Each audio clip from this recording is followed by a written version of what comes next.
Hey, folks, welcome to Draft Talk. I'm Alan Saunders, joined as always by Nick Farabaugh here on Pittsburgh Sports Live. It's Friday. We're going to keep this light. We got a couple little topics to get to. And also, if you have anything you want us to talk about, question or comment, leave it here in the YouTube channel. We will get to them, I promise, in a future episode. And maybe we'll do a live one throughout this run as well. We're going pretty much every weekday right up until the 2022 NFL Draft, which is at the end of April. So you got some time, but if you want to get to us, you know how to find us. Find us on social media, on Twitter, at Farabaugh FB, at A Saunders PGH, and or just right here on the YouTube channel. You can leave us a comment, and we will get to it that way as well. Today, we actually do have one comment from this past week that I do want to get to. Albert C. said, as we were talking about the Steelers quarterback discussion, we might get to this a little bit later, talked about the problem with taking a second-round quarterback. And we had brought that up as a plan B kind of option, where if the Steelers see Pickett and Willis go early, that they could maybe take a Sam Howell or Matt Corral in the second round. And he did point out the problem is you don't get the fifth-year option. And I just wanted to touch base with you, Nick, about how you feel.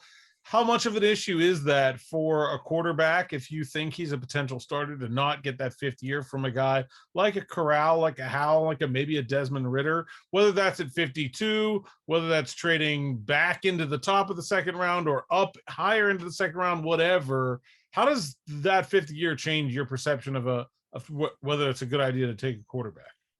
Well, I think you always want that fifth-year option with your quarterback because the biggest thing you can have in football is a cheap quarterback contract for the franchise quarterback, right? Because, look at all the teams that have won Super Bowls that are not Tom Brady, or whatever. You can win with the vet quarterback. We've seen it with Matt Stafford. We've seen it with guys like that. But almost every year we see one of those rookie QB contract quarterbacks, whether it's Goff, whether it's Burrow, whether it's Wentz back when they were hot there, Mahomes. We see this consistently. Having a rookie QB contract is one of the most valuable things you can have because you can build the entire team around them and still have the franchise quarterback. You don't need to pay Mahomes $50 million a year. Now that the Chiefs are doing that, right, they have to cut a little bit around him. And Stafford, a veteran this year, only $20 million cap hit. Not that bad. Exactly, right? And so, but you're starting to see the effects in Kansas City of Mahomes' contract start to matriculate out a little bit. They're not going to be able to pay Tyreek Hill the contract he wanted as much anymore because they just can't have two players taking up over half their cap space. So that's something that you see. So, yeah, it matters. Same thing with Devontae Adams in Green Bay after they pay Aaron Rodgers. Exactly, right? So you have that ability with that rookie contract to do a lot. So having that fifth year to at least have that before that big cap hit sinks in is big. And also the fact that you are not willing to trade up into the first round to get them, what does that say about your thoughts of them as a future quarterback, right?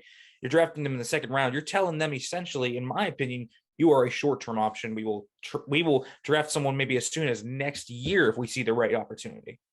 I agree with that. I also don't think it's a terrible idea. I just think it limits your future potential if the pick works out perfectly, right? If you're drafting a guy in the second round, obviously there's a reason he's available in the second round. There's reasons that people don't think he's going to be a future franchise quarterback. You're hoping that those reasons don't come true, but then you're also handicapping yourself if they do.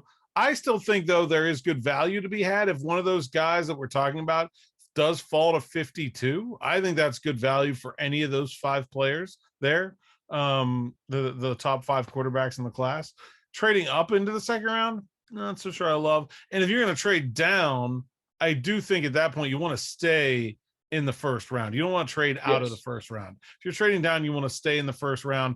Make sure you have at least one player that you're getting that fifth-year option because it is valuable. And so I do think that's important. We'll get more on the quarterbacks later. Let's talk about what the Steelers are doing right now. They sent Brandon Hunt out to the Kentucky and Western Kentucky pro days. So there is a quarterback involved there. Bailey Zappi at Western Kentucky. Maybe quarterback 6 in this draft. I don't know. Probably no worse than 7th or 8th. Skylar Thompson, Caleb Ellaby, Jack Cohn.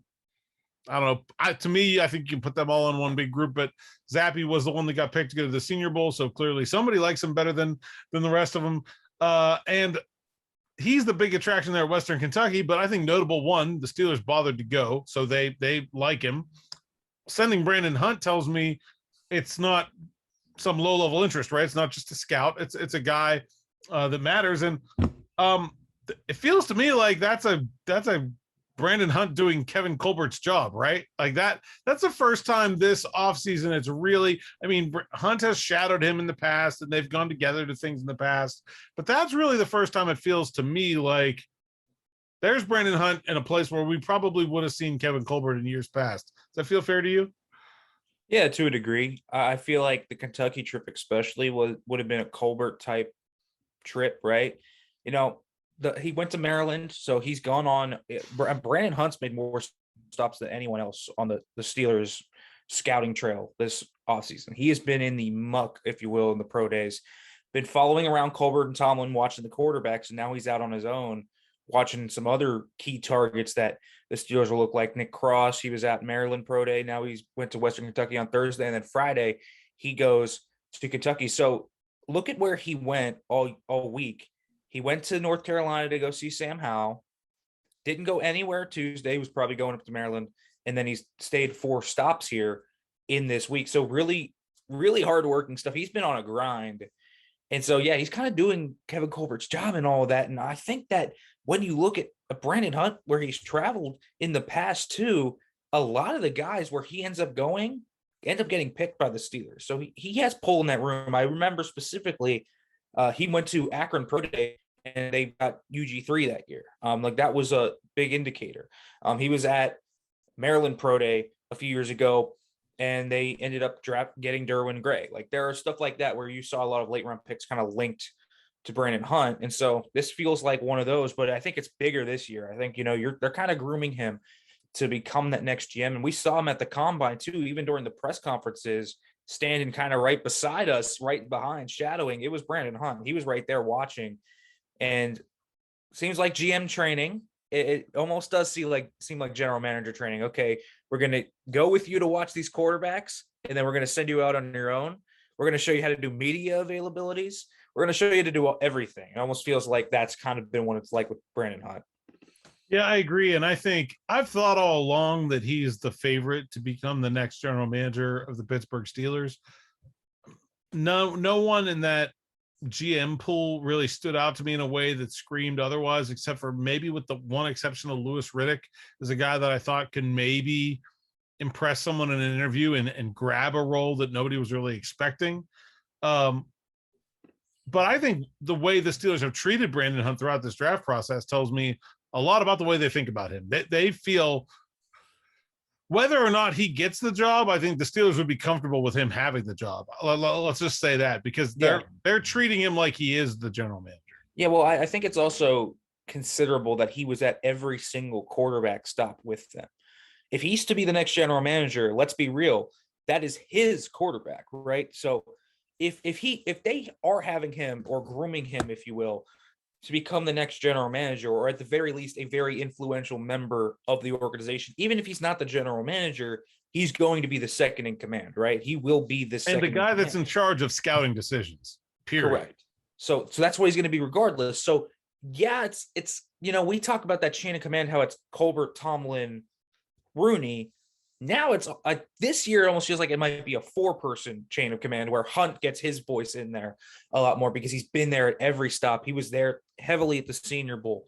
He was there at the combine doing a ton of things. So he's been everywhere over the map here. He's been running this whole operation essentially while Kevin Colbert is kind of focusing more so quarterback centric. It feels like Brandon Hunt's doing quarterback legwork while also doing everything else. So yeah, it really feels like he's being set up for that GM job. And even if he doesn't get it, he's going to be something like the assistant general manager or the head of scouting or something like that, head of football operations or whatever you want. That title is going to be kind of what encompasses Brandon Hunt regardless.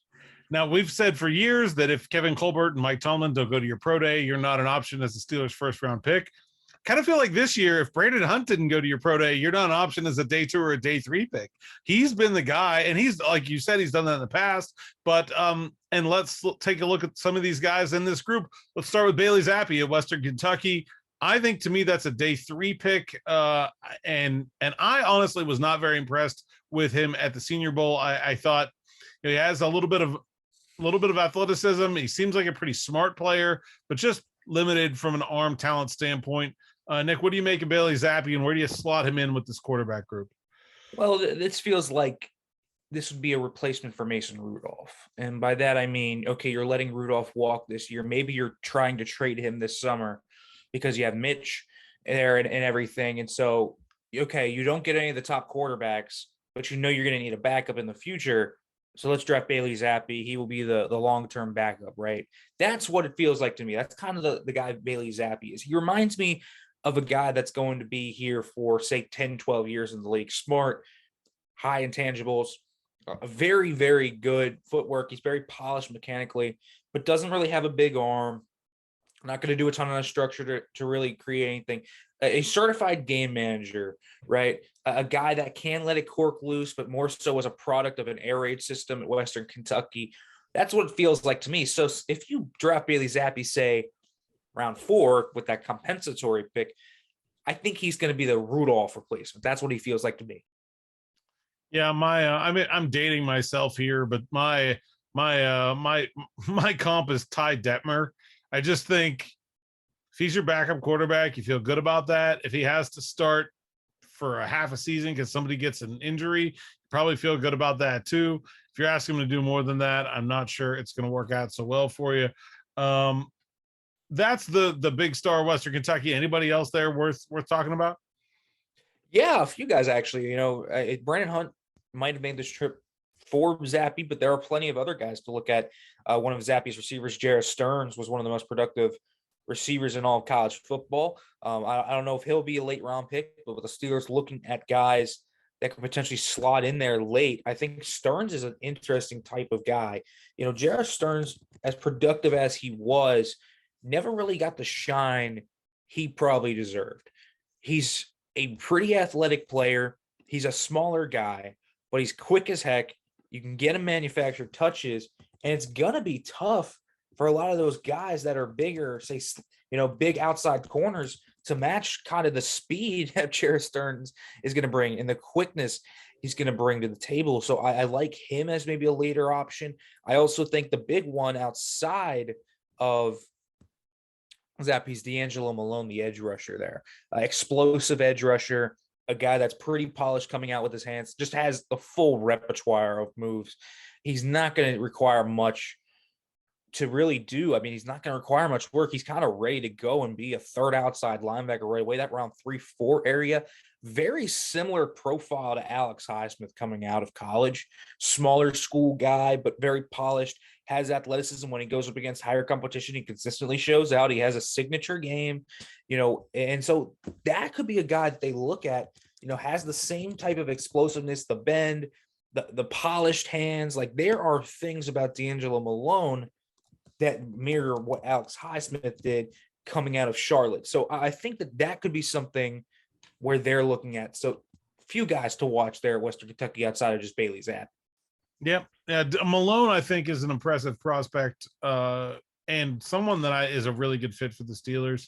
All, I think, day 3 picks. Would you agree with that? Yeah.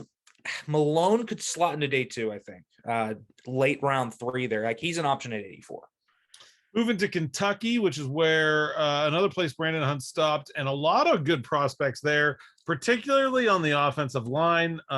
2 guys that I actually really think both fit the Steelers' needs. Derrick Canard is a guy, played tackle at Kentucky. I think he's maybe more like a swing tackle guard type, fits in that sort of Matt Filer-y role that the Steelers have liked for a while. Really tough, physical, mean kind of guy. Loved his intensity and his mindset and demeanor from what we saw from him in Mobile. Really like him as a day 2, maybe 3rd round offensive line choice for the Steelers that just gives them some flexibility, some versatility, and some frankly some meanness that the Steelers offensive line.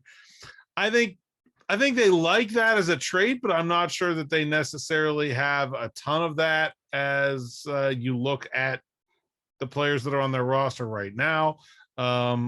There's another offensive lineman that I think could go in Fortner. Yusuf Corker is a safety. Wan'Dale Robinson is a tiny wide receiver that could maybe fit into their slot needs. Dick, what else do you see from those Kentucky players and their fits with the Steelers? Yeah, well, there's, as you said, there's Derrick Canard, who's obviously going to be an option for them.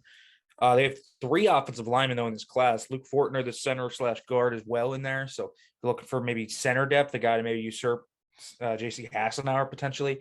Fortner could be there. He's a strong guy, was in Mobile. I thought he had a good week. They also have a really athletic developmental tackle in Derrick Rosenthal that I think is a really interesting option for them in like round 6. Tons of upside. He's very raw, but the upside that he has, I mean, just a freak athlete is Rosenthal. Fits kind of that mold that we talked about yesterday in terms of what they look for in their tackles, that developmental type of swing tackle, right? And maybe next year they give him a year to season, with Joe Haig being that swing tackle. If they give him a year, maybe he can be a guy there that steps into the spotlight the year after. I also really do think Wan'Dale Robinson has to be watched at the very least. Kind of a hybrid, kind of reminds me a little bit of Rondale Moore coming out last year in a little bit of similar ways. I think Moore's a little more dynamic, but Wan'Dale Robinson's a very similar type of player. If you're looking for a Ray McLeod replacement, to me, I think that's an easy comp. Maybe not as a kick returner, but on the offense. Yeah, like that would make sense to me. Like, and he's also the same type of toughness, just a smaller guy that holds on to everything that comes his way. It's pretty impressive to watch a guy like that. The issue would be, okay, is he going to be too small? He is really small, really slight. Is he going to get too injured at the next level? How's he going to be able to hold up? That will be something to look at. They also have another edge rusher in Josh Pascal that was at the Senior Bowl, had a really nice week at the Combine. I like what he does, but he's probably a little too rich for their blood.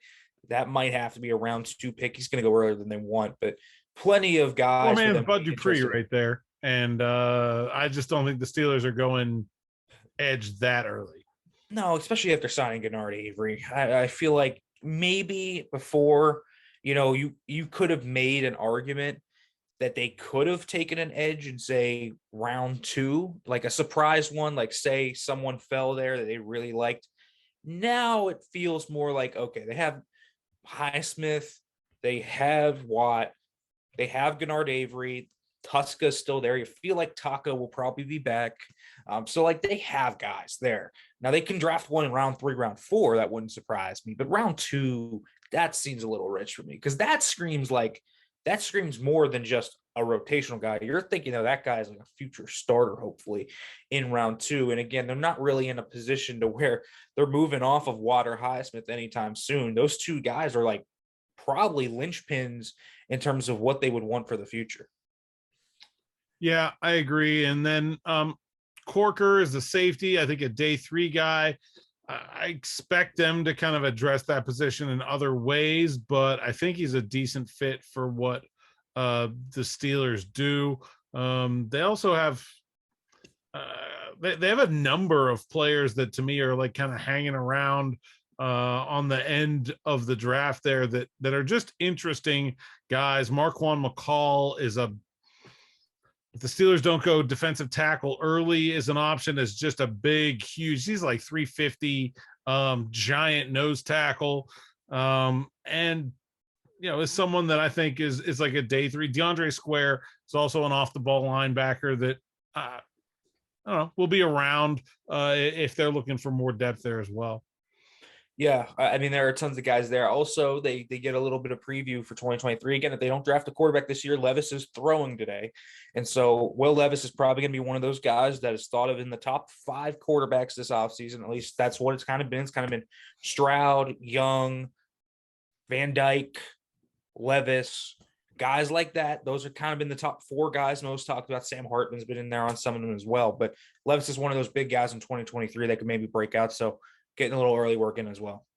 Yeah, Phil Dracovic, I think probably in that mix as well. So I think an interesting week there for the Steelers, wrapped up with the Kentucky Pro Day. And actually really, I think Canard is I know that they don't like have this screaming need for a guy that does what he does, like just a vacant open position. But I just think from a mentality standpoint, and they love flexibility among offensive linemen. He's just the kind of guy you like to add to a room.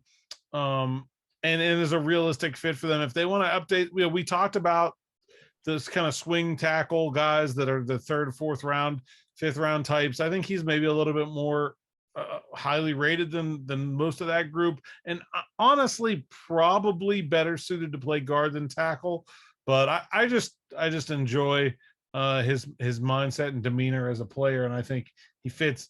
If you look at Kendrick Green coming out of college, I just think a lot of the same traits that you like about Kendrick Green, you like about a Derrick Canard, and could see his name called. Last thing I want to talk about before we wrap it up is the quarterbacks, which has been such a dominant part of the discussion so far. But I think really a couple things have happened here around the last week. Is that one, it definitely seems like Malik Willis' stock is rising. He's getting talked about at picks 2 and 3 more than I had seen before. I really now think it's even hard to imagine the Steelers having the ammunition to trade up to get him. The other thing I'm seeing is Kenny Pickett fall down a bunch of draft boards where maybe he is realistic for the Steelers.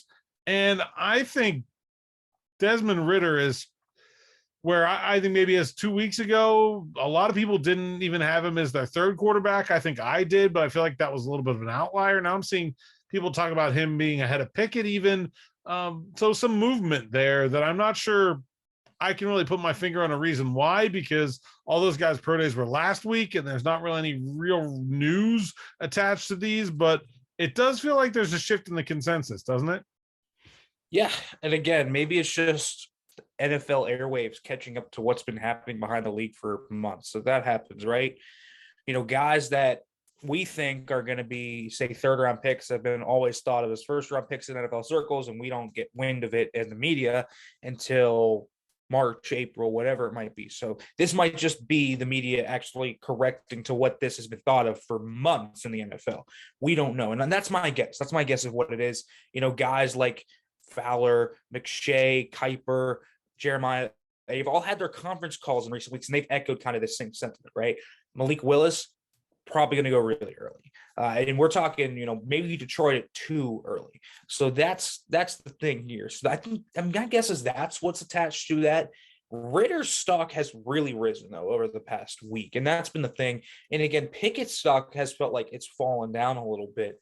You're seeing him mocked a lot more to the Saints. The Steelers are getting a few mocks to him now. Not as much, say, Atlanta, Carolina, Washington anymore. It feels more so down the board a little more. You're seeing maybe Tampa Bay even come up, I think, once or twice this week. So there have been a few. I think Detroit at 32 was one that I saw earlier this week for Pickett. Like that's a lot of ones I've seen mocks where, Willis goes off the board early. No team drafts a quarterback until 20, and it's the Steelers taking Desmond Ridder. That's something that I've seen a lot of, and I wonder how much smoke there is behind Ridder and the Steelers, because that seems to be a popular mock draft pick, and that's been the one shift I've seen. A lot of people coming off Willis, and even as Pickett's falling down boards, it's not been Pickett mocked to the Steelers, it's been Ridder, which is interesting to me. Yeah, and I'm not really sure I see that, to be honest. I mean, I think they're very similar profiles in that they have functional athleticism, but they are not running quarterbacks. They were successful college quarterbacks that have a good, strong winning pedigree. You like their intangibles, their off the field stuff. But I think there's just questions, mostly because of the mechanics, the accuracy, the ability to place the ball where it needs to be on a routine basis, pocket stuff, reading defenses. that you're just not sure how good either of those guys can be, right? Because we have not seen for any length of time, and both of them were really not thought of as high draft picks until 2021. They really both rocketed up draft boards this past year. I think they'll both be starting quarterbacks in the NFL, but I'm not sure, and I don't think anybody else is, exactly how good those guys are going to be. So I think in many ways, similar prospects. I think if given the choice, I'd rather have Pickett, but I can see the argument. And it doesn't surprise me to see Ritter jumping up boards, because I think he was a little bit underrated coming into, especially after what I saw at the Senior Bowl. I thought he was just as good as everybody there. I mean, really, it didn't seem like he stood out in a bad way when compared to Pickett and Willis. So I expected him to kind of come up to at least the bottom of that top group. I'm a little bit surprised to see Pickett fall, because I think his offseason has been really good. So I'm not sure what the reasoning is there. Again, might be one of those things where league's just catching up, where maybe the media inflated his stock a little bit too much, and perhaps he's more of a mid to late first, and he's been in that same tier. It feels like now that there are defined tiers to what the NFL views these quarterbacks in, and I think clear tier one, it's like Malik Willis, and then there's a little gap, and then it's Pickett and Ritter, and then we have another gap, and then you have Corral and Howe. And that's kind of what the vibe I'm getting right now is that Willis has always been thought of kind of as this top quarterback option because of his unbelievable upside and in his unbelievable tools.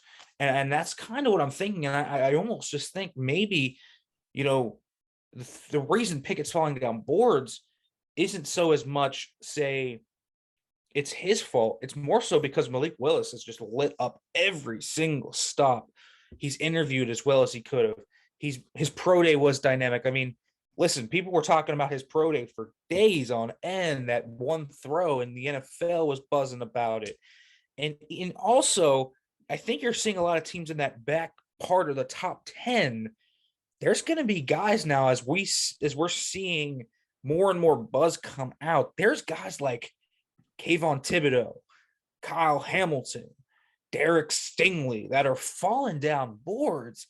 And you got to wonder if some of those teams that are quarterback needy, they know they see it, but they don't really love any of the quarterbacks, are going to sit here and say, why don't we just take that guy who is like a top 5 talent in the draft and is falling down the board to us instead of taking, say, Kenny Pickett or taking Desmond Ritter, when we can have one of the best safeties or edge rushers or corners or whatever in the NFL. Or Charles Cross is going to fall now, it feels like, because Sauce Gardner's upped his stock, and you see a lot of guys like that going up, and Ike Ekwonu is going earlier, and the Jags might throw a curveball and everything if they, take Trayvon Walker. So Aiden Hutchinson's falling down the board now from 1 when it's actually Walker going there. So now you have all 3 of Hutchinson, Thibodeau, and Karlaftis that are going to be there. And so that's kind of my thing, is I'm just thinking some of these teams are also starting to look around at how they're a lot of teams do these like mock drafts that they run in a war room where they see how it's going to fall. And I think some of these teams are maybe looking around, seeing what they're hearing, seeing what they're seeing, and saying, we could have a top 10 player here. There's not a quarterback we love. We're just going to pass to next year, where we maybe like a guy already, because trust me, these teams have done 2023 quarterback scouting too. They have scouted Stroud, Young, Van Dyke, whatever you want. They know their thoughts on those guys too, and they're just kicking the can down the road. Yeah, I think it all makes a lot of sense. It's just interesting to me, the timing of it, and we'll see where it goes from here. I expect there to be 3 quarterbacks taken in the first round, but we will see about that. Nick and I will be talking almost every day, all the way up to the 2022 NFL draft. Starts April 28th. So stay with us. Leave us a comment, a suggestion, some topic you want to hit. Next week, I think we're going to start to go through the positions and really break down our list at each one, all the way up to that big day. And make sure you like and subscribe to the YouTube channel here. Click the bell for notifications. We're also available through Apple Podcasts, Google Podcasts, Spotify, everywhere else you can find a podcast. Here, Nick and I talk about the draft all month of April. And Nick, anything else before we let these people go? Not much. I think we got most of it. Sounds good. Have a great weekend, and we'll talk to you on Monday.